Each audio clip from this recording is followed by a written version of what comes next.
This episode is brought to you by Odd Moe's Pizza in Canby. Handmade awesome pizza plus craft beer, wine, and cider delivered. Order today at 503-263-8444 or visit them online at oddmoes.com.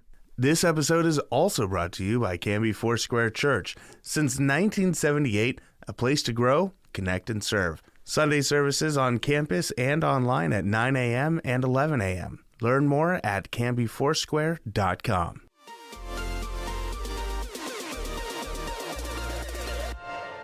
Welcome to Now Hear This Canby, your source for news. The threat of a possible teacher strike was avoided this week. There's a new, irresistibly cute creature winning over fans, and its name is Scootaloo. Sports. It's like Lucy in the football. You want to kick a field goal, but they take it away from you. We had to learn how to win. Goal can't be in the last second of the game!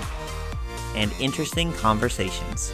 Because I'm one of the strongest girls ever, and I know that for a fact. I just really enjoy writing gossip as if I was a bear. With an old maid daughter that make the best moonshine in the coast. And if it would have hit me in the face, I think I would have died. I really do. I guarantee you would have died, man. Are you kidding me?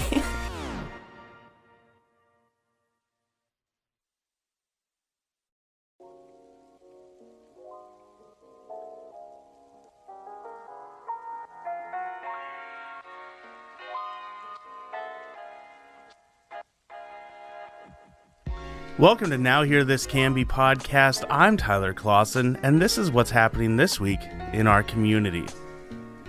A 44-year-old man drowned in the Clackamas River on Sunday after jumping into the river from a cement water intake at the Riverside Park in Clackamas. Officials with the Clackamas County Sheriff's Office said the man leapt from the intake, which was located in the middle of the river, and disappeared under the water. Family members called 911 after other swimmers were unable to locate him. Personnel from Clackamas Fire recovered the victim shortly after deputies arrived at the scene, officials said. Medics tried for over 30 minutes to revive the victim, but were unsuccessful. In another heat-related call later that day, search and rescue volunteers responded to help retrieve a hiker suffering from dehydration symptoms. 2 hikers on the Pacific Crest Trail near Ramona Falls called in the incident after encountering another hiker who appeared to have heat stroke. Clackamas Search and Rescue members of American Medical Response's Reach and Treat team deployed into the field, assisted by Mount Wave Emergency Communication. Trail runners reached the patient at approximately 11:50 p.m. and paramedics and rescuers administered fluids and then transported the patient on a wheeled litter across the Sandy River to a trailhead about 5.5 miles away. The man was able to hike out the last mile of trail himself and declined transport to the hospital. All told, rescuers covered 11 miles of trail, crossed the Sandy River 4 times, and climbed 2,100 feet over the course of the mission. Area officials also responded to 3 other water rescues over the weekend, rescuing a total of 4 individuals on the Clackamas River who were exhibiting heat stroke symptoms or became stranded.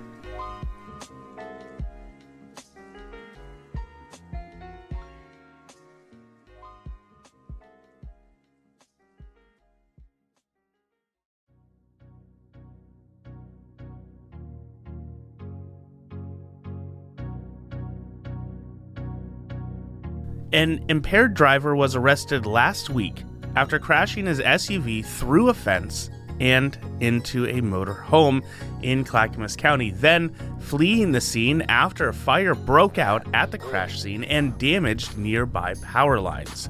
Mario Verduzco, 30 years old, of Portland, allegedly drove his 2007 Toyota RAV4 into a motorhome parked on a homeowner's property at Southeast 190th and Tillstrom Road in Damascus shortly before 3 a.m. on Monday.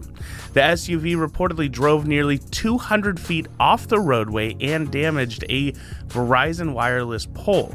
a PGE electrical box, and a retaining wall before hitting the motorhome, according to the police. After the crash, Verduzco reportedly left the scene. The collision sparked a fire that set both vehicles on fire, likely due to a propane tank explosion. The fire damaged nearby power lines and ignited the grass around the crash site, with flames nearing the residence. Clackamas Fire was called out to the fire while PGE personnel handled the power line damage. Deputies advised the homeowner and his dog to evacuate and alerted a neighbor about the potential fire hazard. Deputies later found Verduzco about a half-mile away from the crash site on Southeast Tillstrom Road. A breath test showed that his blood alcohol content was 0.11, over the legal limit of 0.08. As a result, he was arrested and charged with hit and run, reckless driving, and driving under the influence of intoxicants. The incident caused significant damage to the homeowner's property, officials said, including the destruction of the motorhome and damage of the power lines.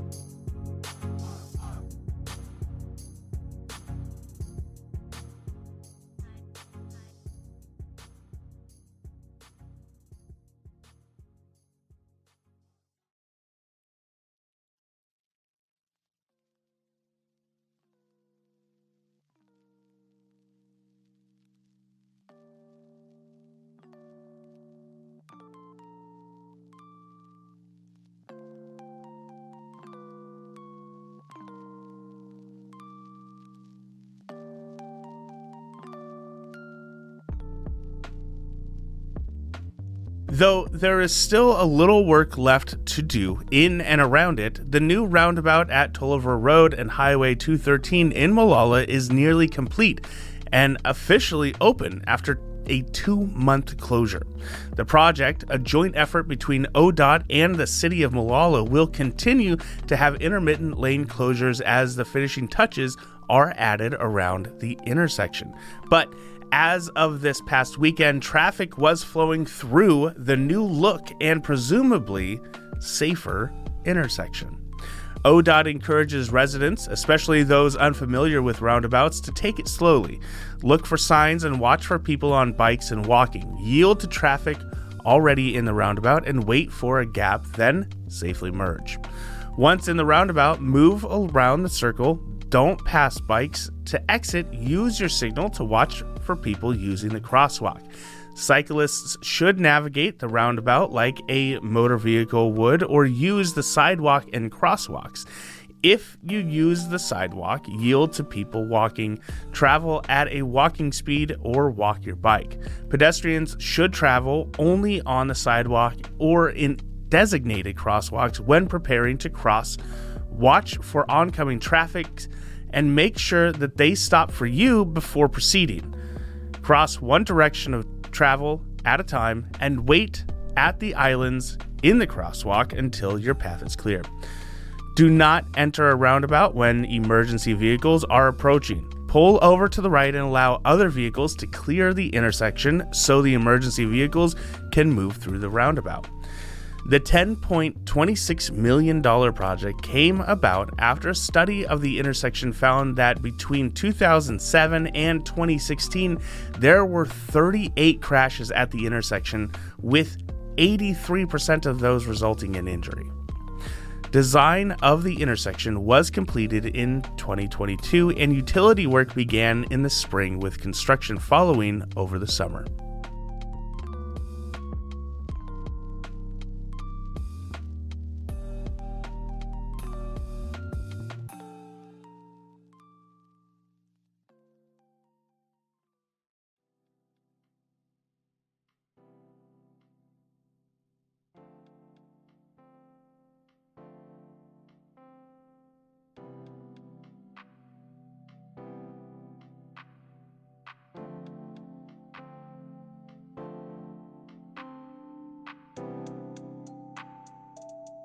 Portland General Electric praised its customers this week for collective actions that officials said helped reduce energy use and ease pressure on the grid during last week's record-setting heat wave.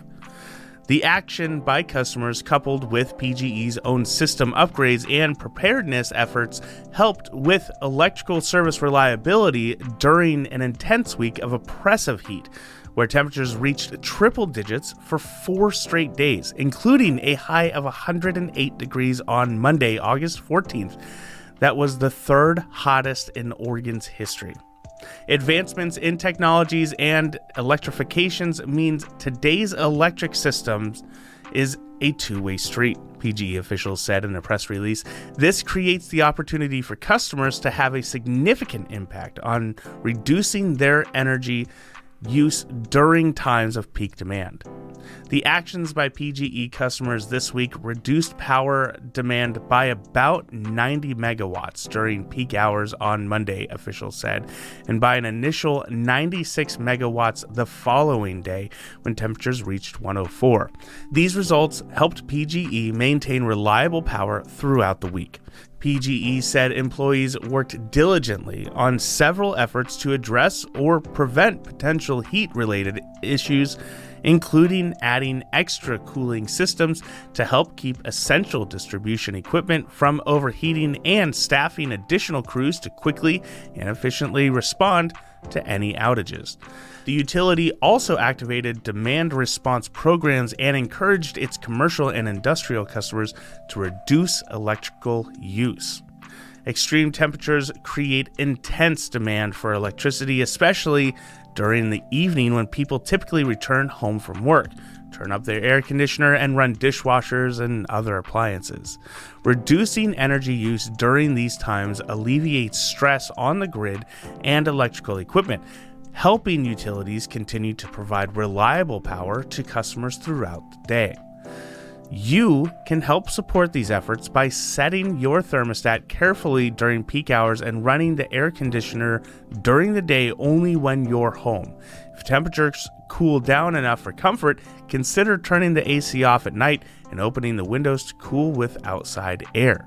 Avoid using large electrical appliances like ovens, dishwashers, washing machines during peak morning, and turn off any and all unnecessary electrical equipment like home entertainment systems, computers, copiers, and lights when not in use.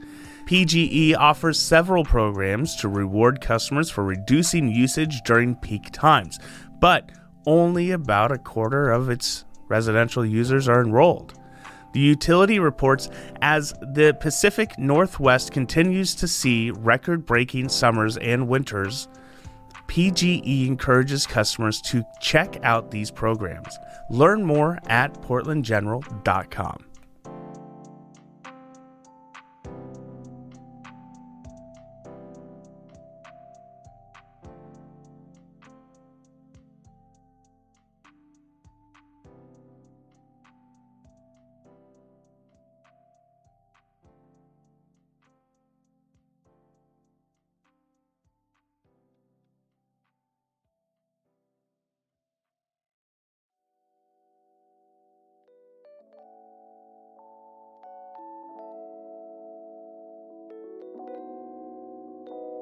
The Canby Ferry will be closed for service between 9 a.m. and noon Tuesday, August 29th and Wednesday, August 30th for crews to install fiber optic lines, Clackamas County has announced.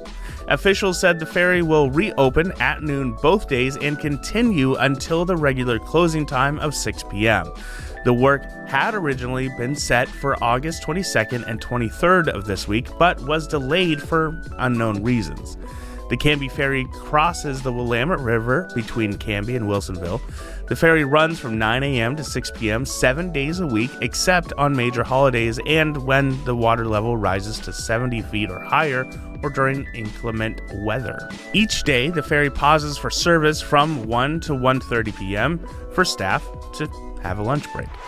Check in for regular updates at www.bit.ly/Canby Ferry or by calling the Canby Ferry information line at 503-650-3030.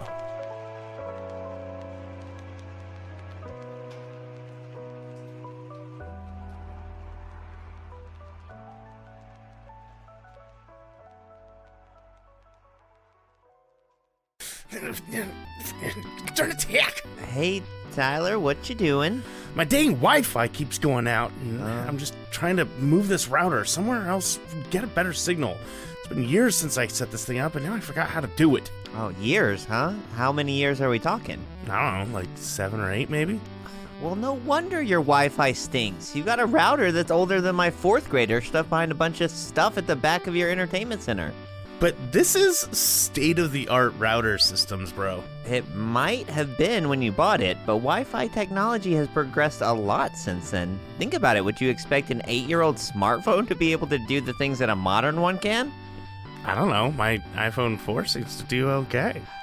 So are you saying to go out and buy a new system? That's gonna cost me a fortune. Not necessarily. You have Direct Link, right? Didn't you hear that they're upgrading their network? All members on Fiber can get a brand new router installed by their techs for free. What? Seriously? Are you sure that's not some sort of scam? Nope, it's just their commitment to their members as a local cooperative. Everyone that hasn't already been upgraded this year gets a new Wi-Fi router and access to the new network management mobile app called Omni IQ.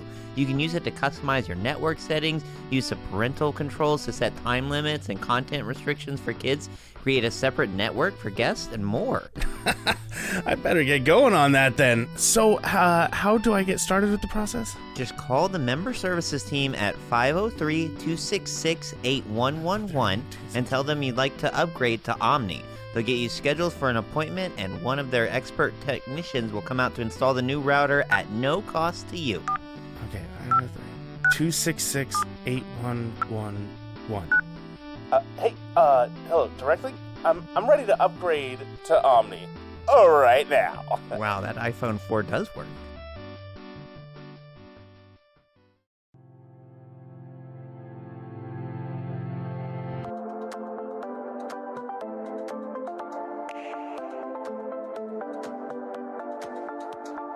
All right, so we are out here for our annual podcast from the Clackamas County Fair and Rodeo. We're being shown around by Hannah Russell. She's the sponsorship and marketing coordinator here at the fair. Hey, Hannah, welcome back. Hi. We're going to be walking around, talking to people, kind of checking out some of the different elements of the fair. But why don't you start by just telling us how things have been going so far in the first couple of days? Yeah, the first couple of days have been really hot. Today's cooling down, but so our attendance crazy rates hot, like the up. hottest ever, maybe? Like I don't know, but it's been pretty hot. Yeah. We've had lots of extra fans and water cooling, misting stations and water stations all around. For everybody the past 2 days. Now it's cooling down, so hopefully our attendance will go up. Yeah. I know folks, we've had now, unfortunately, a few years of some of this kind of unusual heat. And the sense I've gotten from people and kind of talking to people and seeing people are kind of used to it at this point, know what they sort of need to be healthy in this kind of heat. And just, you guys are obviously working with your patrons as well to make those things available. But people aren't sort of like surprised, like, oh my gosh, anymore. Yeah. But you said attendance-wise, things are kind of what best you could hope for in what the weather's giving you. Yeah, definitely. We're sold out for the rodeo for Thursday, Friday, and Saturday. Awesome. And so Tuesday, Wednesday, we're pretty full out there. And so I think our attendance rates will really go up the next couple days. Yeah, cool. And you said, what are some of the things you've been doing to help folks deal with the heat and stay cool? Yeah, we had extra misting stations all around the grounds. We had extra fans in all the barns and in all the buildings so that people can stay cool. Yeah. So we're standing here in the pavilion. I know one thing that people should definitely check out, and that's new this year, is the upstairs. Tell me about that a little bit. There's a new partnership with the schools and art departments going on up there. Yeah, that's a Clackamas Kids Creations. It is new this year. One of our Fair Board members and the Hobby Hall superintendent reached out to all the schools, and it's a grade from each school. And they get to do an art project, and so whoever wins out of the grade, they get a cash prize to their art department of that school. Yeah. So all the art is displayed upstairs. There's going to be Canby Library is doing reading up there to kids.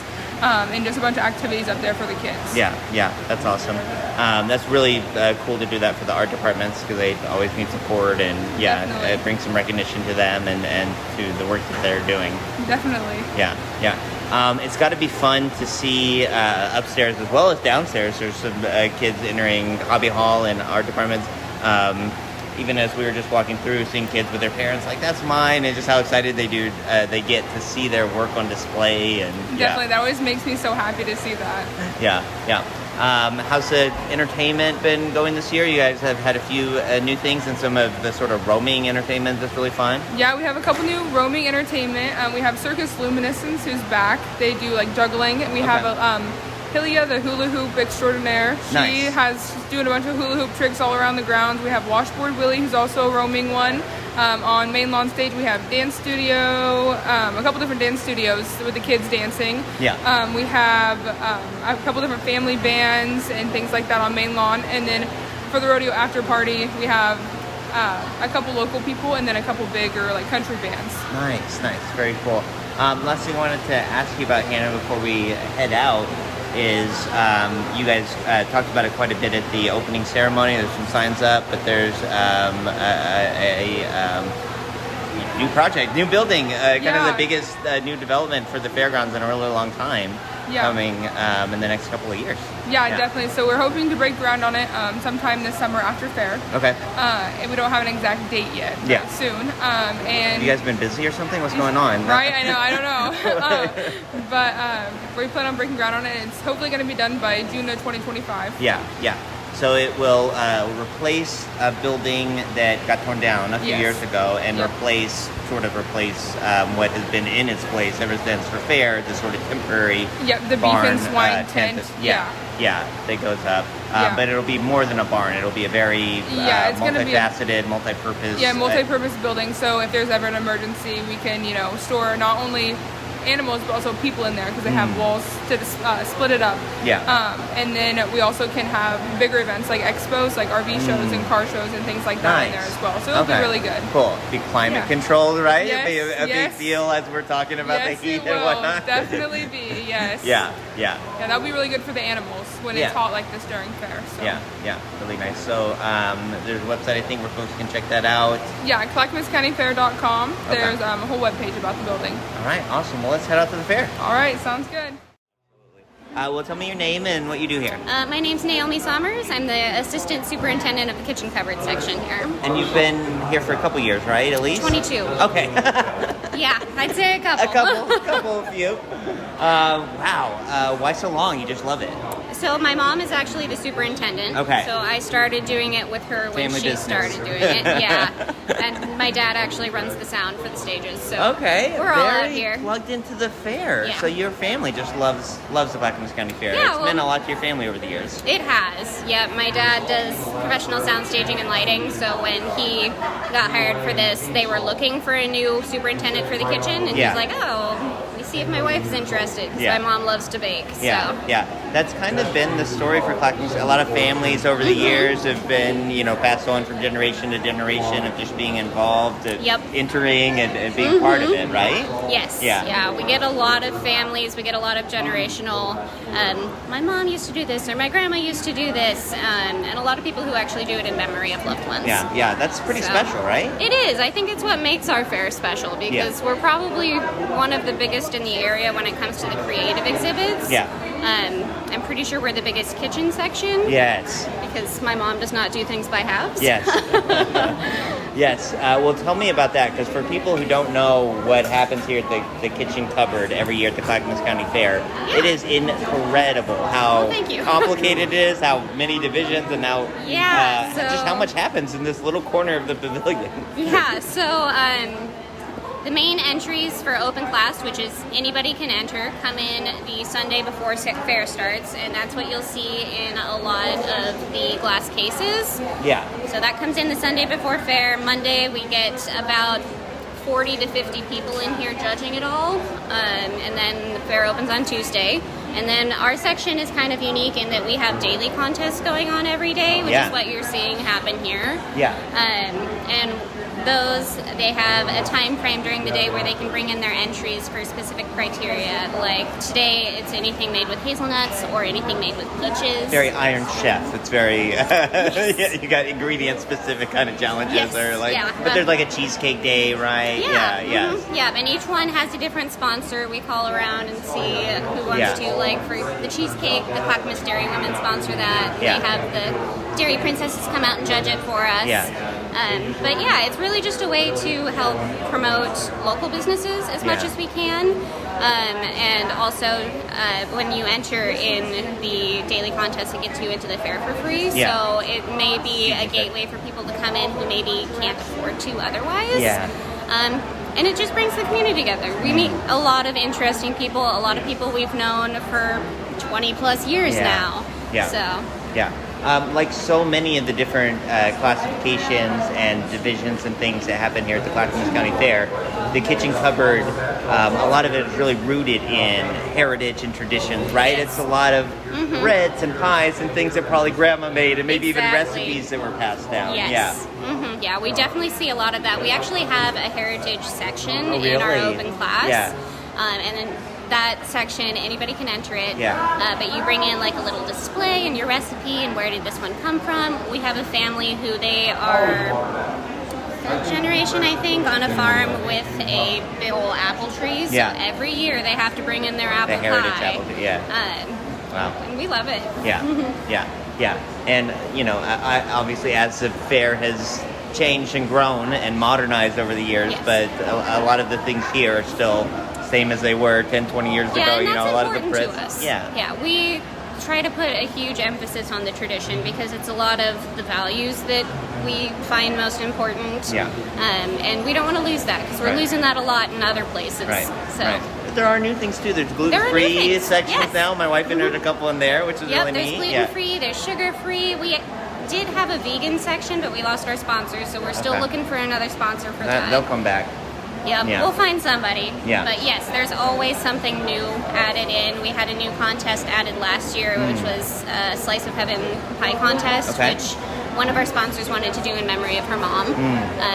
And we actually had 35 pies entered yesterday, which is incredible. That's a huge number for one contest. Yeah. So yeah, there's always new things too. Are there a few sort of titles or contests here at the Kitchen Cupboard that are kind of particularly competitive or like particularly sought after Yeah, each so year? in the open classes that come in before the fair, so you have divisions, and then in divisions there's classes. So Yeah. like it would be cookies would be a division, and then chocolate chip would be a class. Yeah. In each class there's a first, second, third. Yeah. And those ribbons have a point value attached Right. to them. And then at the end, once we have all of our totals, we do a king and queen of the kitchen and a king and queen runner-up, and that's based on how many points you got. Yeah. And then we also have junior crowns for us juniors is 15 and younger. Yeah. That we do a first, second, third there as well. So as far as competitive, that's definitely up there. Yeah. We have I think the chocolate cake one is pretty competitive, right? yes, men's chocolate cake. Yeah. We have had a trophy for that one in the past, Yeah. which was the bragging rights. Right. We did unfortunately lose our sponsor for the trophy. Oh, bummer. We are still having the contest because Yeah. we do have a sponsor for the premiums. Yeah. But we're looking for somebody to do the trophy again. All right, That- if you're listening, yeah, 'cause that's a Yep. big one. There's a pretty big premium for that one, right? I think it's 25. Yeah. Mm-hmm. Yeah. Yeah, the biggest premiums through our daily contest, we have a Dutch oven cooking contest happening on Saturday, and Yeah. first place is actually $100. Okay, awesome. and Maybe then- that's what I'm thinking of. Yep, Yeah. and then the pie contest that I mentioned, that the first place is also $100. Yeah. And that goes for the juniors as well. The Yeah. juniors can win $100 for first Awesome. place. That's a big deal. I believe I've seen in years past the Dairy Queens and other folks help out with the judging for, is that the daily contest or some of the contests? Yeah, so that one is the daily contest that they sponsor. It's the cheesecake one that Gotcha. we mentioned Yeah. earlier. So as part of their sponsorship, they provide the judges. For the most part, all of our judges, if they're not provided by the sponsor, then they're just volunteers. And we take new volunteers, as many as we can get. We have Yeah. sign-up sheets all over. Awesome. We give them a call, and actually on the pie day, we ended up pulling somebody in who was walking by because we had so many. But Yeah. he Yeah. was happy to eat some pie for us. Yeah. So what's happening here? There's like samples out. Is it a people's So we're choice getting award, ready. or? We're getting ready to hand out samples. We're Okay. not quite yet. Okay. All of our daily contests, when they are done announcing the awards, we sample them out to the public so that the food doesn't get wasted. Oh, that's nice. Yeah. Mm-hmm. Yeah. Very cool. Last thing I want to ask you, Naomi, is just what do you kind of hear from people that come to the fair and appreciate this section? Like you said, it's definitely it's got to be one of the biggest in the state, if not the biggest. A lot of fairs probably don't have something like this, so it's got to be really neat for people to see. It is, and we get kind of two camps. We get the people who have been doing it generationally and they love it, and it's a family tradition at this point. And then we get the people who walk by who are like, well, "What is this? I didn't know this was a thing." Right. So usually it's one of the two extremes, and we love telling people about it and saying, "Yeah, come on, these are free samples. I'm not going to make you pay for them." Our cakewalk is really popular because of that. Yeah. Free cake. I mean, who says no to that? Yeah, and some of these are people just amazed. I know you do have some professional divisions, but a lot of them are amateur bakers. Are people amazed a lot of times at what the talent is here in our county? Yeah. Definitely. Especially, like, we have a specialty cake division, which is where those professional classes are. That one we have a different sponsor for, but anybody can enter those. We have non-professional categories in there as well, and a lot of the times you'll be hard-pressed to tell which is the professional and which isn't. Yeah, awesome. All right, well, thanks so much, Naomi. Appreciate you. Yeah, of course. All right, tell me your name and title with the Sheriff's Office. Yep, Ross Clemson. It's ROSS, and it's CLEMS. This is for you, right? CLEMSON. I'm a sergeant with the Sheriff's Office, and I'm part of our communications unit. Awesome. Thank you, Sergeant. Have you been assigned here to the fair before? Or? Yep, I've been able to work the fair before. Yeah. And it's just the best time. I mean, what's it like? Yeah, so you get to come interact with folks. This is a highlight for you guys. It's, every deputy looks forward to it every year. I mean, how can you, it's hard to beat, right? Yeah. You're interacting with everybody, really good food. It's really good. Obviously, a big part of what you're doing here, you've got the booths, you've got your one of your patrol boats, one of your vehicles. You're kind of doing some demonstrations and engaging the public, showing some of the work you do. Exactly right. So what's so cool about and unique about the Sheriff's Office is that we have a ton of special units. Yeah. So you name it, we have it, and it kind of gives the public an idea of what we do, the special units that we have at our office, and we're always looking for people to join our office, right? So it's cool to bring our special units. Bring our special units, let people kind of see the faces of our office, and it's a perk for us because we love to be here. So. And then obviously, folks in here in the background, that's all Sheriff's Office doing the karaoke up there. So you guys know, I'm just kidding. But you are usually stationed here, and you get to see all the entertainment, and we've got the kids doing some dancing and singing. Oh yeah, that's gotta be fun to see. The sights are great here. And we're in a good spot for it too. We're right in the middle by the pavilion. So come on down and see us. And we'll be here till the end of the fair. Awesome. I believe obviously the engagements and the public, talking with the public is a big part. You also do help with some of the security and things here. We do. We do help out with security. And how do you kind of approach that sort of aspect of working at the fair? Just keeping people safe, keeping the flow going, just making sure everybody has a good time. I think first and foremost, just making sure that people feel safe here. But also make sure that people are having a good time. And, it's a little cooler today with the first couple of days in the heat. Was that something you guys kind of talked about and just had people be aware of, kind of looking for people that might be suffering a little bit too much in the heat? And, making sure people just stay hydrated, and even some of our deputies, right? We wear some pretty heavy gear, so we're all just making sure that we drink plenty of water. But it's starting to cool down, which is nice. So Awesome. Well, thanks so much, Sergeant Clemson, for talking with us, and thanks for all that you guys do here. Thank you. I appreciate it.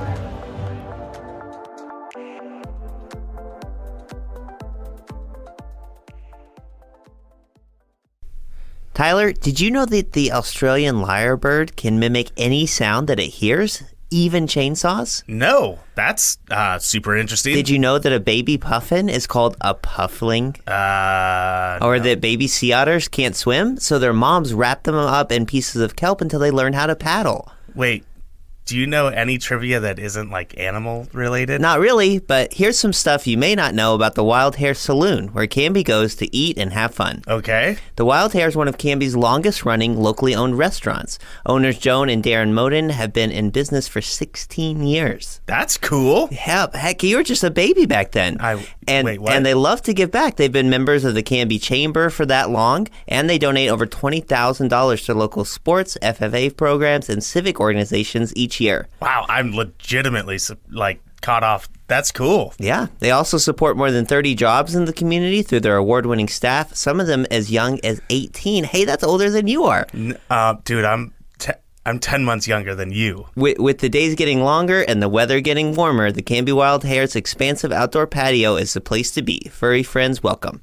Well, that sounds great. I'm going to go check them out just off of Highway 99E next to the Space Age in Canby at 1656 Beaver Creek Road in Oregon City, or on their website at thewildharesaloon.net.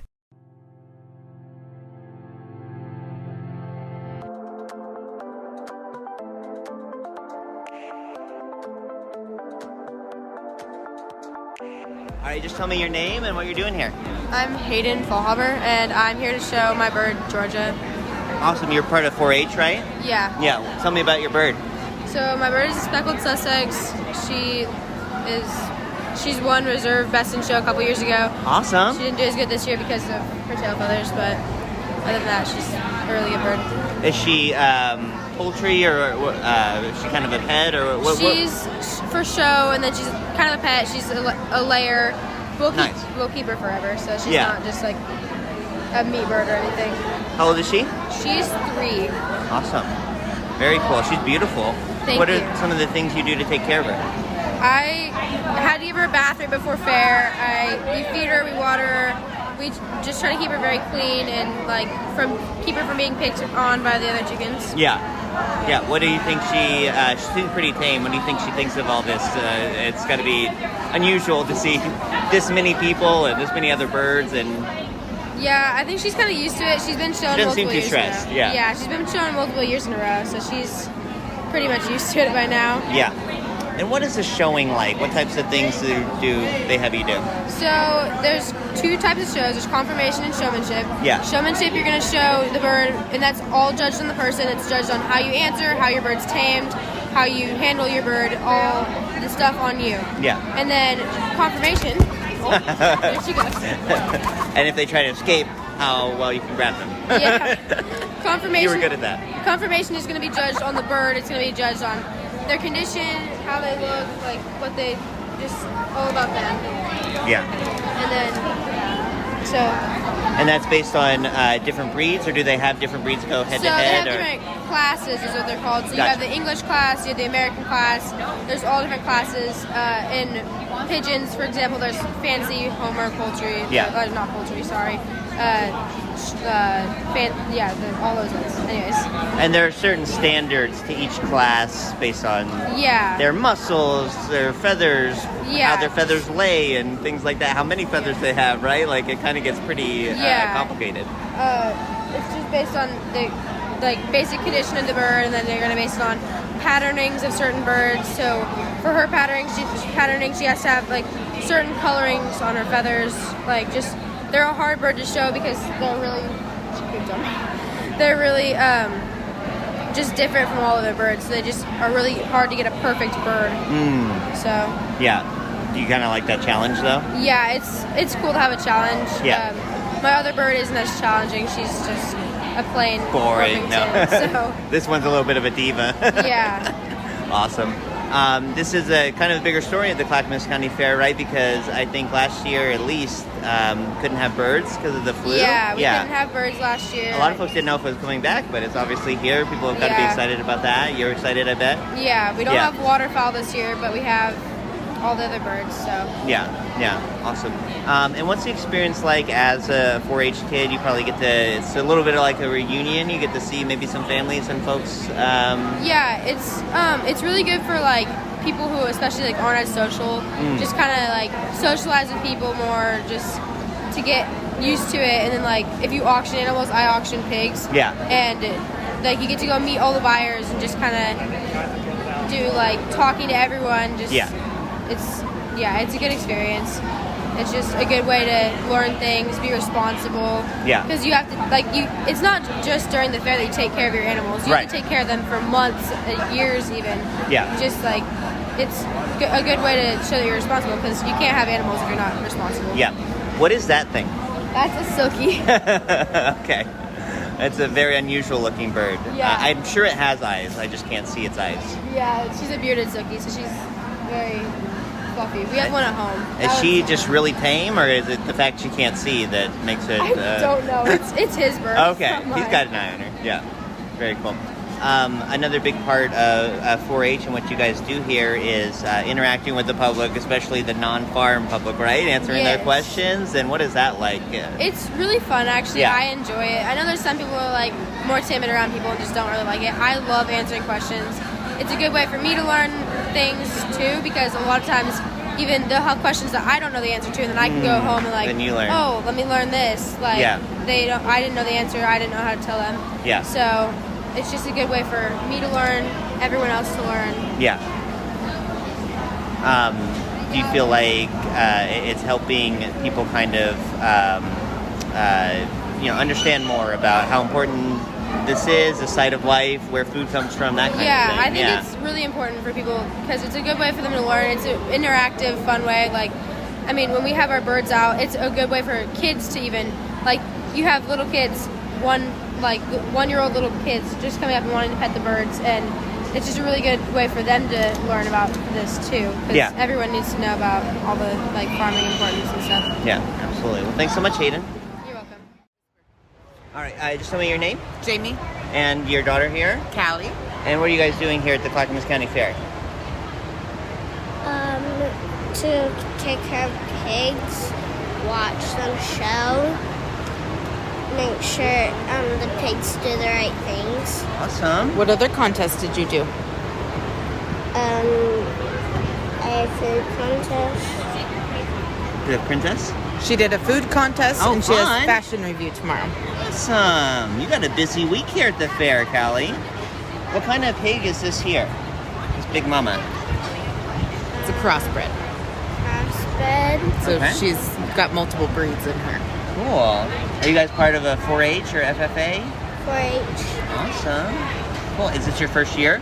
Yes. And how old are you, Callie? 8. 8? That's so cool. You're doing so much at 8 years old. I don't know if I'd ever even seen a pig when I was 8 years old.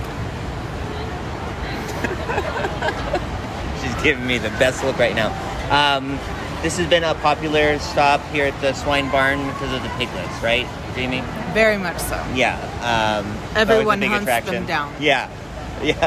Well, we asked somebody on the other side of the barn. We heard there were piglets, and they knew exactly where to send us. So, The public, vendors, other 4-H members, everybody, they're a magnet. Yeah. Every year. A pretty big. I don't know if this is normal with piglets, but a pretty big group you got here. 10. Yeah, that's pretty average. Is that average? Okay. Mm-hmm. Yeah. That's awesome. I guess the one thing I want to know, and probably a lot of people wondering, is in the heat. How are you guys? I know that you guys are doing a lot to keep them cool, but yeah, pigs are a little difficult because they don't regulate as well. But we do a lot of things to supplement that to keep them to be able to regulate with the heat and everything, because pigs got the can't misters sweat. Go in all the. We got the fans. misters. We got the fans. We got ice blocks. We get them extra water. We get them electrolytes. I mean, we mist them down. There's a lot of stuff that we do because their health is very important to us. Right. And it's hot. Yeah. Yeah. I just see a lot of just sleeping, which I think is pretty normal. Yes. I mean, it's good for them because that's kind of what we do as well when it gets really hot. Yeah, they're not exerting as much energy. Yeah. And so that helps them kind of regulate everything and helps them out when they just kind of rest and chill out and conserve their energy. Yeah. Well, I really do, Callie took off, but I really do want to hear from you as a parent and kind of about the value that you see in 4-H. Obviously, this is such a big part of the fair, and kids are such a big part of it.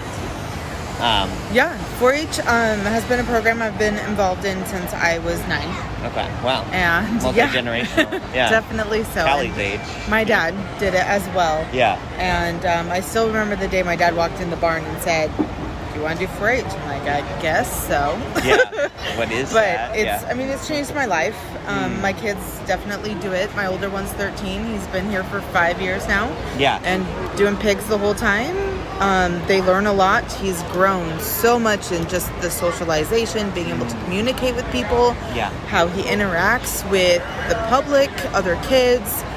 Learning the skills for showmanship and the concentration and the hard work he has to put in, all year long. It's not just a week-long thing. Yeah. 4-H is an all-year thing, and it's a community with each club.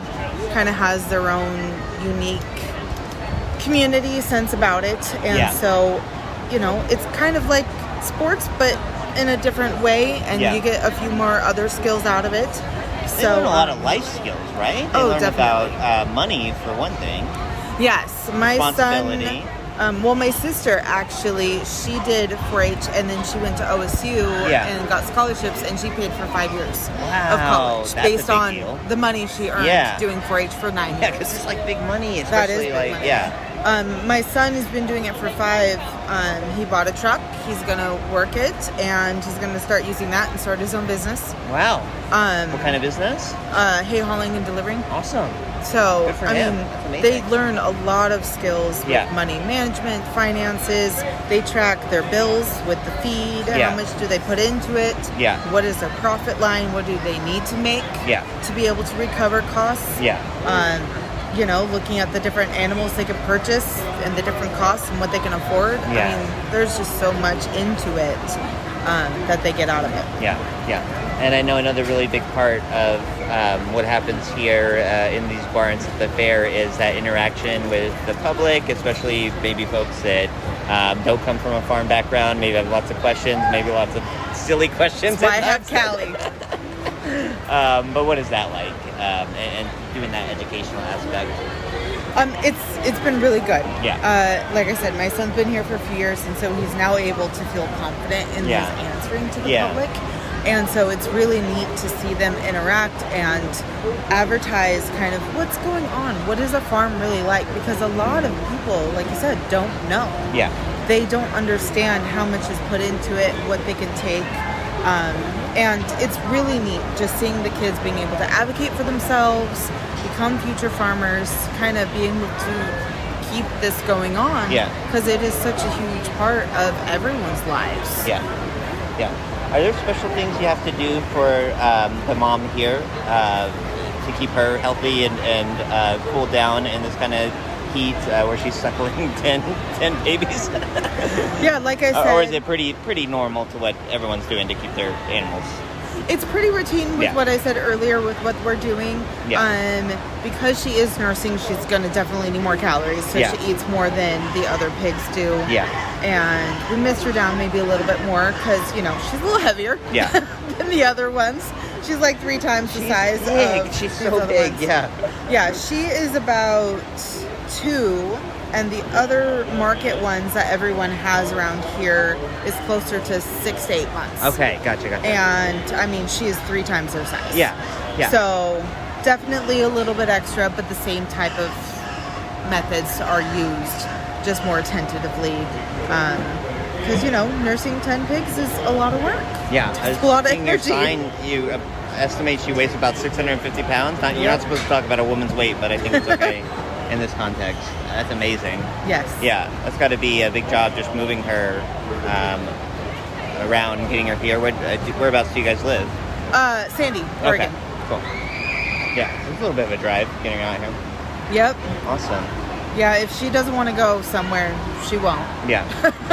So she'll do what she does, but that's part of the daily training and working with them and doing everything else so you can have that type of relationship to be able to bring them to a county fair. Yeah. Instead of just having them in a field all day and not going near them as much. We put in a lot of work to be able to bring them to the public. Absolutely. Yeah. Is she showing or anything, or was it really to show the babies and give them an opportunity to do that public engagement like you're talking about? She's more here for the public engagement. Yeah, makes sense. You know, everybody loves the little piglets. Yeah. And they're about this small only for a short time. Right. They go to new owners usually about 6 to 8 weeks old. Yeah. And so then they get the other size. Well, you know, public doesn't want to see that size. Right. They want the little babies. The little They're ones. cuter. Yeah. So it kind of is nice because then we can advocate for what's going on a little bit more because people are more drawn and interested in it. And so that attraction kind of just helps really advocate for the whole barn. Yeah. And so that's why she's here. Awesome. Well, thank you guys so much. Thanks, Callie.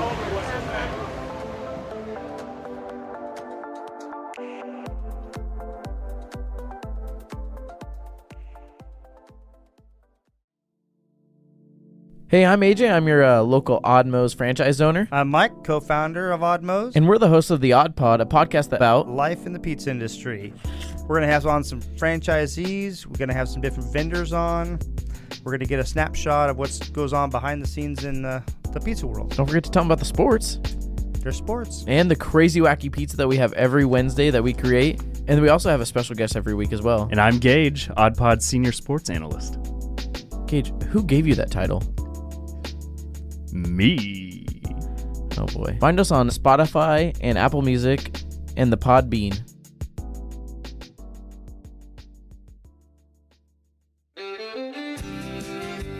Now Hear This Canby is produced by me, Tyler Clausen. Our content director and star reporter is Tyler Frankie. And of course, our show is edited by Cameron Clausen.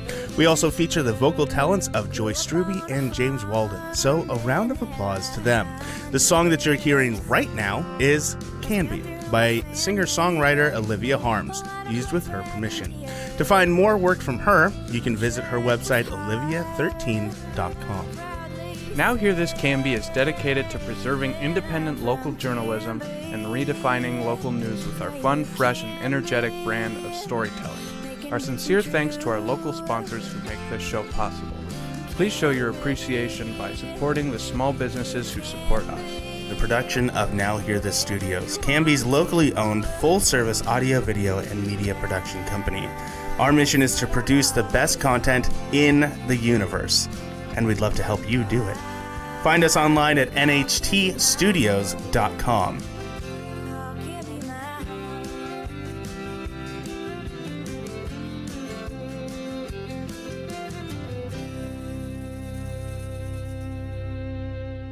I will take a motion to adjourn. I just moved it. I didn't even ask for it, though.